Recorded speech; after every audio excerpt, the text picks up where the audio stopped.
Welcome to the Real News Network. I'm Paul Jay in Baltimore. Well, today the stock market went through the roof. I'm told it's at a historical high, higher than ever. Jumped 121 points on Tuesday to 18,348 points. For anyone that doesn't know, the Dow, if I understand it correctly, is an index of the 30 top stocks, 30 richest companies, and how they're doing. So the stock market goes berserk on the victory of President-elect Trump, and that's because they have the experience of having a similar situation with President Bush and co-President Cheney and such, where, as I was told by a financier when I asked, how come the elites aren't turning on Bush and Cheney? They made an absolute chaos out of Iraq. U.S. foreign policy in the Middle East is a complete mess. The economy also seems to be in a mess. Why are you still supporting Bush Cheney? And he laughed and he said, well, because we've never made so much money. It is a complete free-for-all. You want a tax break? Pick up the phone. You get your tax break. You want a regulatory change? No problem. Call your congressman, call your senator. We'll get you what you want. It was an orgy of money-making, and now you can see that's exactly what people expect from a Trump-Pence administration. And I think that point's getting lost a little bit in why so many people of means vote Republican in general, because there's not, most of the pro-Trump vote is a traditional Republican vote, much of which have people that have money and have money in the stock market. I don't think there's any question from what we can see. He got a higher vote than normal for a Republican amongst workers, particularly workers whose family income is over $50,000. There's a category from $50,000 to $99,000, and Trump more or less won that category in places like Florida and Ohio. And as the income gets higher, you get into the more traditional Trump vote, Republican vote that went Trump. This is what the media pundits have been calling Republicans going home to someone who supports their values, although I think the primary value, not the only, but primary value is we don't want to pay any taxes, and the lower taxes you promise us, the more we will vote for you. At any rate, there's a lot of reasons that explain the Trump victory, and also a lot of things to talk about what comes next. And now joining us to discuss all of that is Bill Fletcher. Bill is the former president of the Trans-Africa Forum, a senior scholar with the Institute for Policy Studies, and an editorial board member of blackcommentator.com. He's worked for several labor unions in addition to serving as a senior staff person in the National AFL-CIO. His latest book is They're Bankrupting Us, and 20 Other Myths About Unions. And Bill is also the former host of The Global African, a show that we helped create. And you can still find The Global African, I think you should, on the Real News website. Thanks very much for joining us, Bill. It's a pleasure, Paul. Thank you. So, Bill, as I said, there's a complicated web of things that happen here, and I think one does need to separate two different sections of the Trump vote. There is the traditional Trump vote, which has included generally better paid sections of the working class, although generally not so much in unions. I think that's one of the things that shifted. Apparently, at least in Ohio, more unionized workers actually voted more for Trump this time than last time, than have ever done before. In fact, more than they voted for Clinton. But that there is a traditional Republican vote, and then there's a section of the working class. You can say there's a rural vote. I mean, talk about how you think this broke out and why. So first of all, so the union vote nationally seems to have been around 51% for Clinton. So Ohio was more extreme as a pro-Trump area. One of the things about this election, Paul, which I did not realize until today, was that overall turnout was about 55%. And so it was around what it was in the 2004 elections. I thought that's actually an interesting factor, and one that ran contrary to what I was seeing just anecdotally. But I think that that's something that we need to take a look at. That are you sure the number? Because I've been seeing closer to 48, 49%. It's not that big a difference, but... Yeah, it was something that I saw actually this morning in the Washington Post, but maybe they're wrong. But I think that the larger thing about this election I think you were pointing out a very important factor about issues of people returning to the Republican Party because of taxes, et cetera.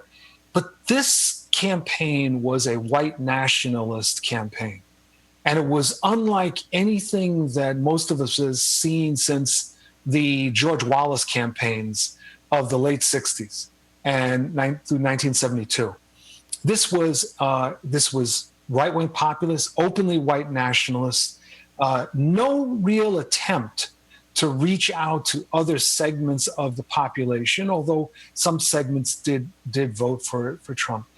And so it was very, very scary. And there are people that talk about how this election reflected the anger of white workers who feel that their lives are collapsing. It seems to me that this election more reflected fear among a large segment of the white population of an economy that is not bringing them the American dream that they lived up on, they were brought up on. The second is this changing demographics, which was implicit in what it was that Trump was articulating. So I think that this is incredibly nerve-wracking when we look at this. Now, unfortunately, Paul, the trade union movement, I think, by and large, did not play a very exemplary role in fighting back against Trump. That's a very kind way to put it, because I was saying on an earlier interview yesterday that I thought the majority of the unions, not all, I think the nurses, communication workers, transit, posties were exceptions, but the close alliance of the major trade unions, both with the Obama administration and then with Clinton, through their economic policies, helped create this kind of such inequality that set the table for this section of the working class to vote for Trump. The big unions wound up defending the status quo instead of being a voice for change.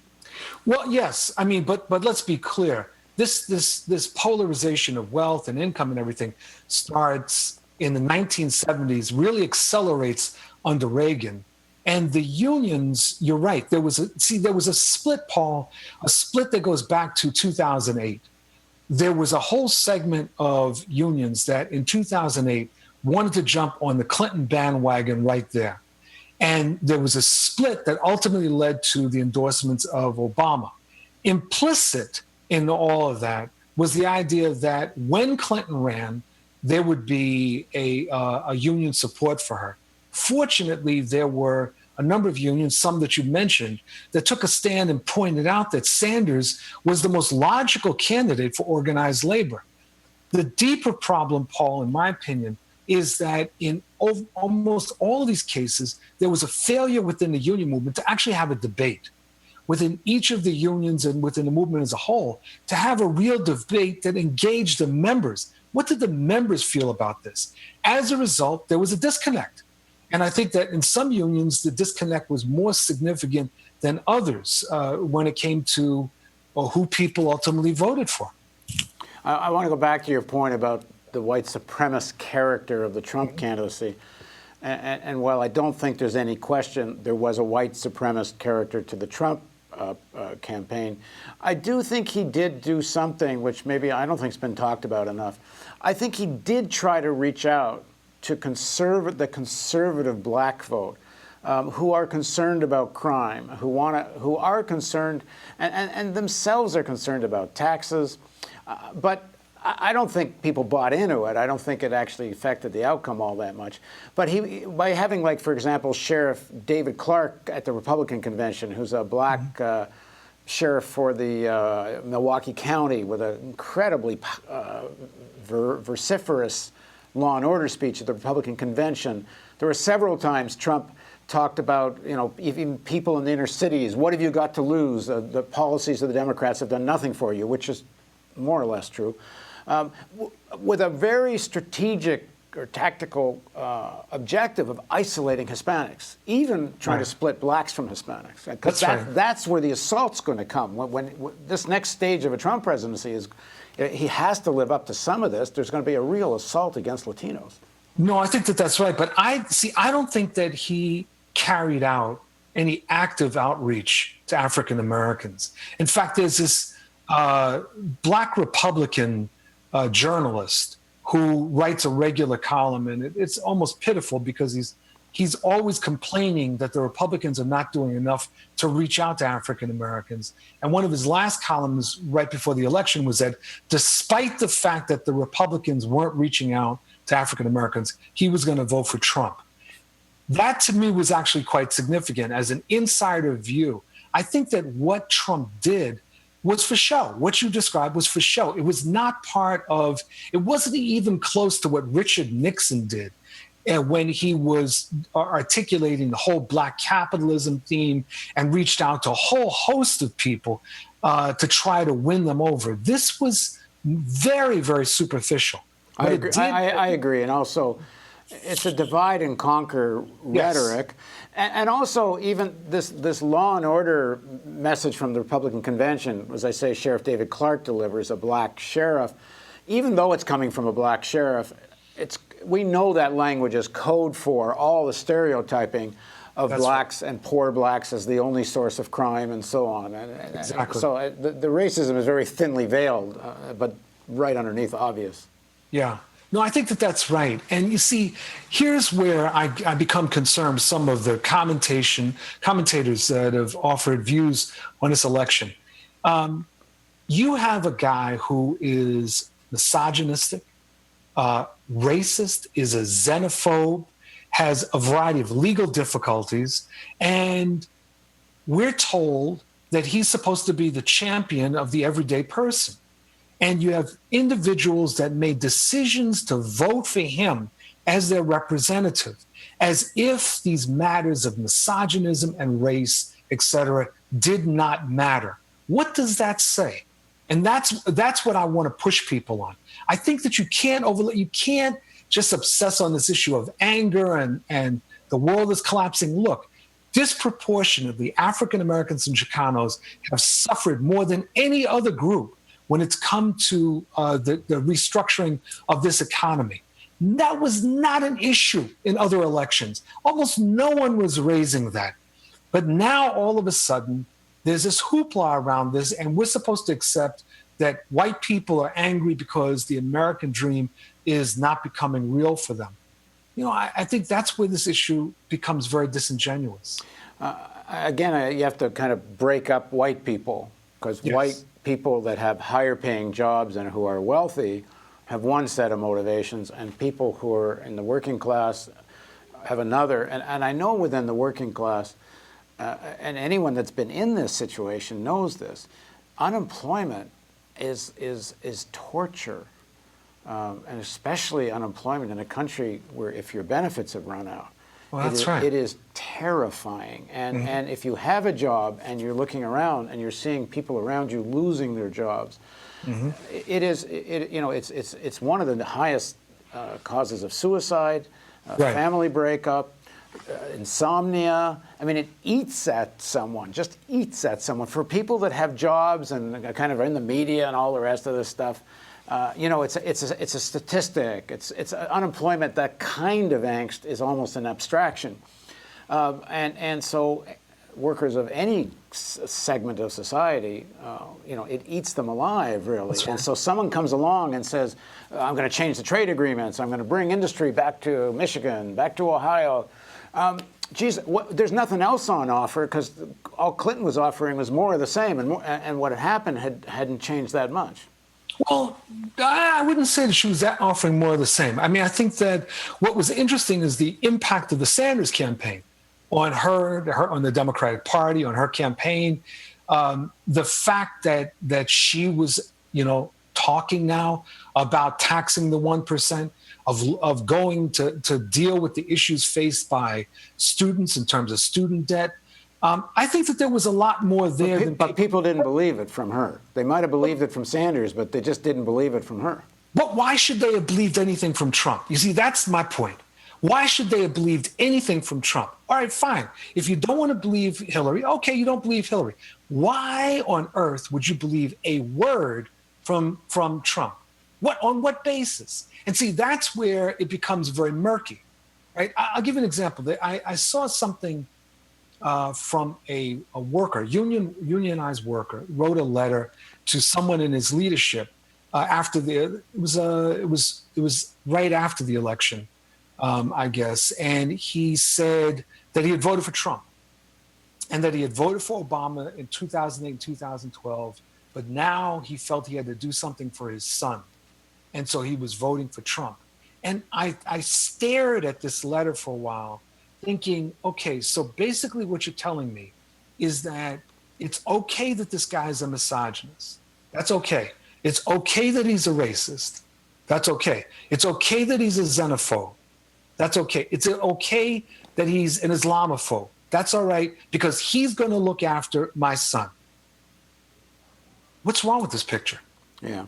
And I think a lot of different political forces were saying that. Like I was interviewing a fellow the other day about why would the religious right embrace Trump. It's clear he's completely disingenuous about his religious belief. He's disingenuous about his reaching out to evangelicals. He's disingenuous on the question of abortion and so on and so on. It's obvious this is a political gambit for him. Yeah. Why does the religious right embrace him? I asked this guy, and his answer I thought was quite good. He says, because they're not voting for him as a moral religious leader. They see him as a vehicle to achieve their ends, that he's willing to deliver to them what they want politically to get their support. And they, in a sense, don't really care who or what he is as a person or what he actually believes in. They're just going to get what they want legislatively, and they're going to get a Supreme Court they want. And Pence, as VP, helped give them confidence that that's going to happen. So they could overlook everything else because they don't really care. They just want what they want. I think that there's some truth to that. I have an additional theory that I would append to that, which I'll explain in a second. But I think that, as Bill Maher said the other night, this whole thing shows the absolute hypocrisy of these right-wing evangelicals. I mean, all this stuff about family values, it's completely out the window. It has no relevance, nothing. It's just words. But actually, my theory is this. I think that the right-wing evangelicals expect that Trump is going to be impeached and that then they'll have Pence. I think that they're making a calculation. Yeah, I agree with that. If he's not impeached, he's going to get extremely sick sometime in the next year. Or, that's right, more likely, he will do what he's told. And right. Pence and gang are going to run this government, and that's Trump right. will be out there, getting to meet foreign leaders and I think that's right. Yeah, I think so too. We are going live on Facebook Live, and I'm not sure if we're in a position to take any questions. So someone tell me in my ear, are we? Okay, we're being asked, how can we ensure a Democratic takeover in 2018 of the Senate or the House? Let me add to that question a little piece. I thought President Obama hurt this campaign, and I thought it weakened Hillary, and it also, in fact, weakened Sanders' campaign in the inability, first of all, of Hillary to critique the weaknesses. I mean, it's far more than weaknesses of the Obama years. And Sanders, even when he was running, was reluctant to critique what had gone on with Obama. I mean, for example, he's critiquing Hillary for not pledging not to create a Wall Street finance team, and then praising Obama, how he dealt with the financial crisis exactly with the Wall Street finance team. And Hillary, because she wants to be the person with the Obama legacy, would not critique the economic policies of Obama that we all know led to an increase in inequality. And then Obama, when he's making his speeches, I thought he could have at least talked about, like, we tried to do this and we tried to do that, and the Republicans blocked this in every way. Instead of that, he's talking about the accomplishments as if the problems were kind of solved under his administration. And it just sounded so without any authenticity or validity in so many people's lives. So I think, Paul, that what you're describing in some ways is one problem that always happens. It was McCain's problem vis-a-vis George W. Bush. How do you distinguish yourself from a presidency from your party? And this is frankly just not easy. I think your point, though, about what Obama did and didn't do in his speeches also reflects this idea that that probably his handlers suggested that he needed to be positive. Well, I think he's out defending his legacy and in a way that's actually more important than trying to win this election. Yeah, I think that there's an element of that, but I think that there's this issue of being positive. I see one of the things that in some of these political circles you'll hear is that you have to be careful about the complaints you make about what you're unable to do, because people will sometimes interpret that as your powerlessness. And this is something that comes up again and again. Focusing on this question, what to do in 2018, yeah. It seems to me that if the Sanders-type movement, if the only way to really, who knows, Trump could make such a mess out of this in these off years. There could be a recession. There could be an unpopular war. Mm-hmm. But failing that, not failing, one hopes that doesn't happen. But in any case, there needs to be a real honest critique of Clinton economics, of neoliberalism. There has to be an honest critique of the Obama years. And these right-wing Democrats have to be primaried the hell out of, or why on earth are they going to win when they couldn't win this time? No, I agree. So what I would say, and I'd say to the question that your person asked, is that beginning immediately, there need to be state-by-state strategic discussions among a broad array of progressive forces that are interested in turning this back and actually winning progressive power. And so this is not simply about the next congressional race, the midterms, or certainly it's not just about what happens in 2020. It really is about building power. So when I'm thinking about this, one of the reasons I think that the state by state is so important is because you have an element of the right that has been pushing for years towards the idea of convening another constitutional convention to change the US Constitution. And they're somewhere between 6 and 8 states away from being able to call that. And this is because of Republican control state legislatures. So the fight at the local level, the fight around state legislatures and governorships becomes very, very important. That's not something that can be directed by anybody from Washington. It needs to be something that's handled at the state level. It's about grassroots organizing. So in that sense, I would say to this the questioner that I am actually optimistic. I believe that this really can be turned around, but at least for the next 2 years, if not 4, there's going to be a lot of misery. And one of the things we have to guard against is people falling into despair. And the second thing we have to guard against is appeasement of the Trump administration, which will almost immediately happen.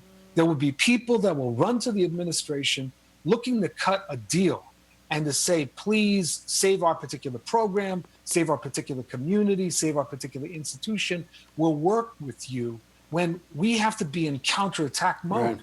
Okay, got any other questions that we should, Facebook questions?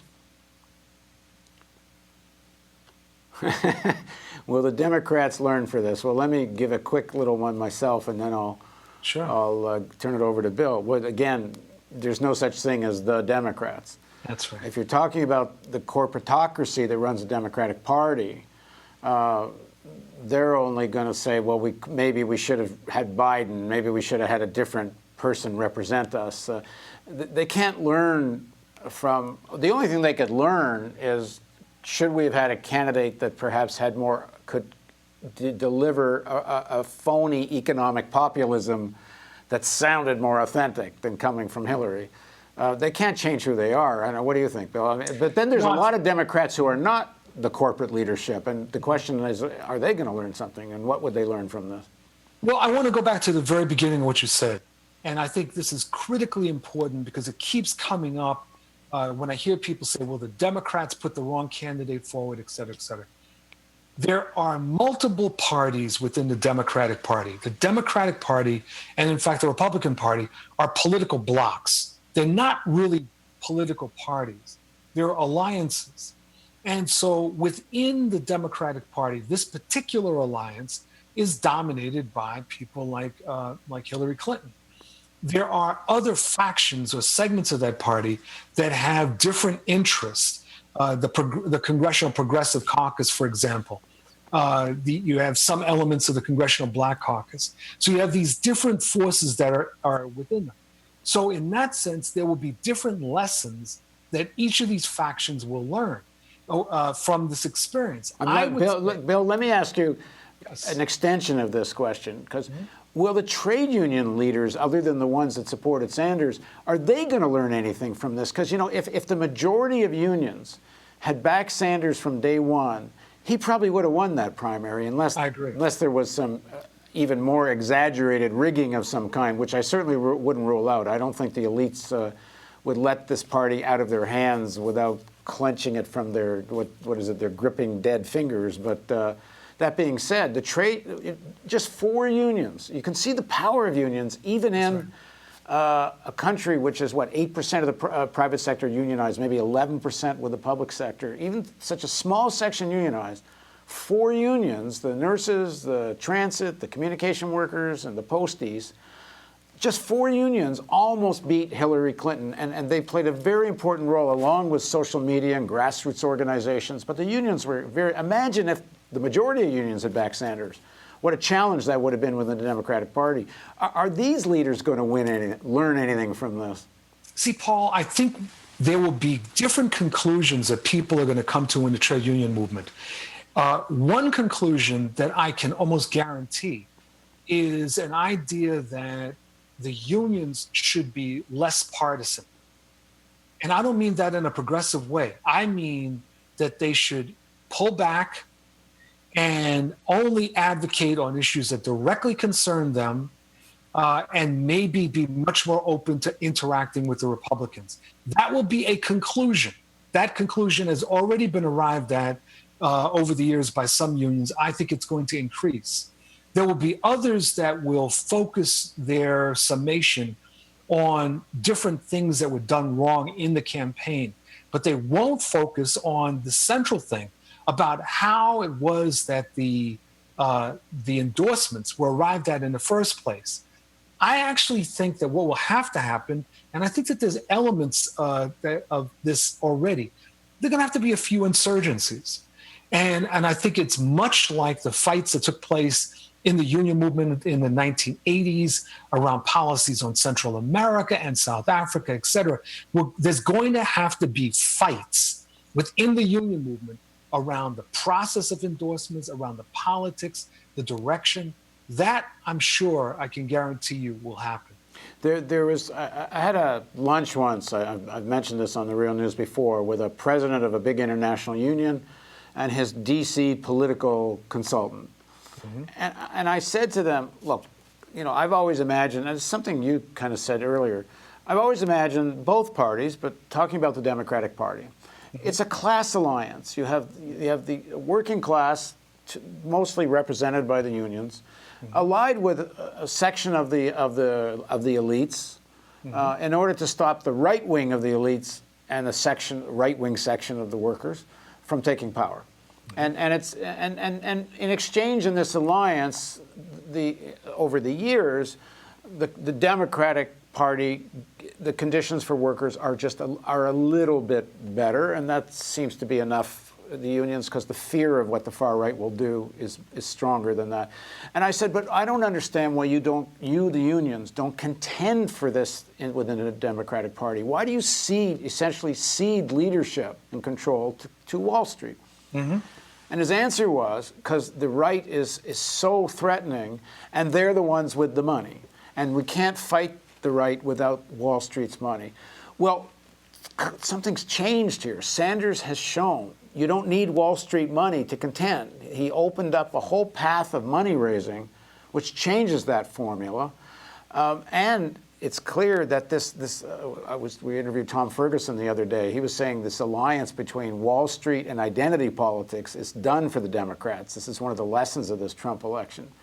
So will the trade union leaders realize that they don't need that Wall Street money anymore? And even with it, they couldn't win.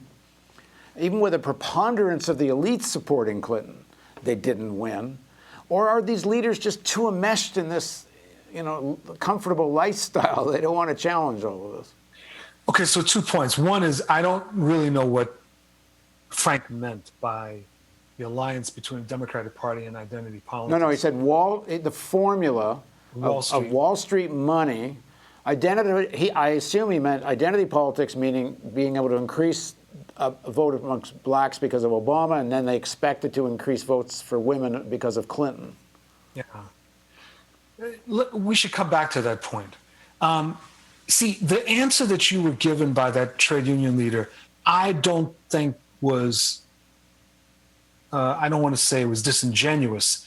I think it's only a small part of the problem.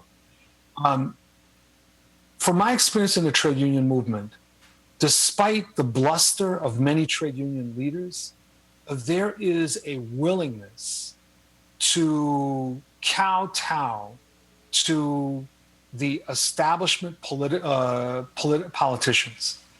There is a sense that we have to cut the best deal we can with them. And part of this, Paul, goes back to Samuel Gompers and the rejection of the idea of any kind of labor independence. It was always about labor lobbying one or another side of the elite. That was the basic theory that Gompers helped frame the American Federation of Labor around. And it was a rejection of efforts in the 19th century towards labor independence, for better or worse. And there was some bad aspects to that.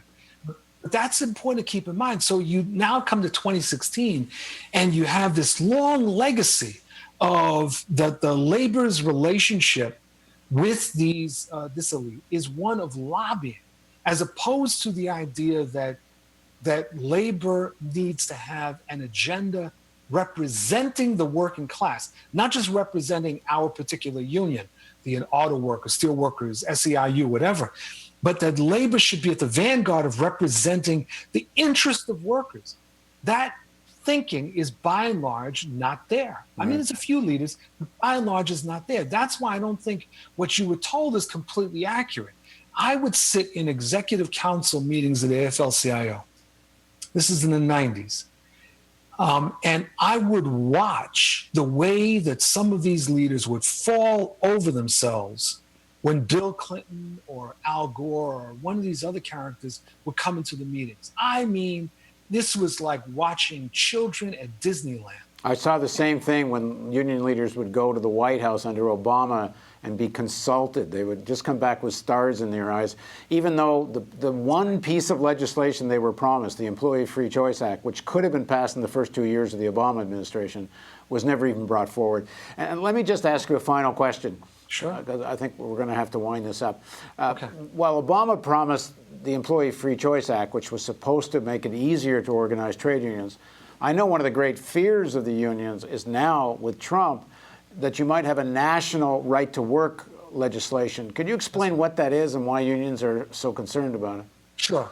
So right to work is a provision that comes out of the Taft-Hartley amendments to the National Labor Relations Act, passed in 1947, implemented in 1948, which gives states the right to deny unions what's called a union security agreement. And a union security agreement is where you have as a condition of continued employment, a worker becomes a member of the union. And the basic theory of a union security agreement is that workers, since the union has to represent all workers in a particular bargaining unit, like a factory, a hospital, whatever, irrespective of their political views, irrespective of their membership status, because of that, the union needs the resources in order to conduct the representation. The analogy would be that you have a town where you say to people, you have to pay taxes because we need taxes in order to have sewer, water, police, fire, education. What Right to Work is attempting to do, has done successfully in much of the country, is to say that no. If you get hired somewhere and there's a union, you should not have to pay anything. However, the union is obligated to represent you using the union's own resources. That's why people talk about freeloading. So it's not really a right. It's not a right to work at all. It doesn't give people any right to work. What it does is it gives people a right to be greedy, that individuals will be represented and will have to be represented by their union, but the worker doesn't have to pay anything towards that. And just think about it like, I mean, could you imagine that in a town or a city? There's no other institution in this country that would permit something like that. The objective here is you defund and weaken the resources of the union. Exactly. And so, yes, Paul, I'm sure that there's going to be an effort in that direction. And what unions need to be thinking about is not, well, you know, maybe if we get down and kneel and pray and everything that this won't happen. Unions have to start figuring out, okay, let's plan out a worst case scenario. If this happens, what does it mean that we have to do differently in order to gain the resources? What does it mean that we have to do differently in order to organize more workers? Because even in situations, and I've seen them, in situations that are so-called open shop, where workers do not have to join the union, there are unions that have been able to get upwards of 95% of the members, of the workers there to sign up. It is not impossible, but it means that the unions have to operate differently. Well, maybe it's actually a good pressure in some ways because it forces unions to actually interact and educate the workers that are in the place instead of just cashing their checks. It could be, but only if, see, if employers were kept out of the process of workers deciding on union membership, then maybe, Paul, maybe it would be okay.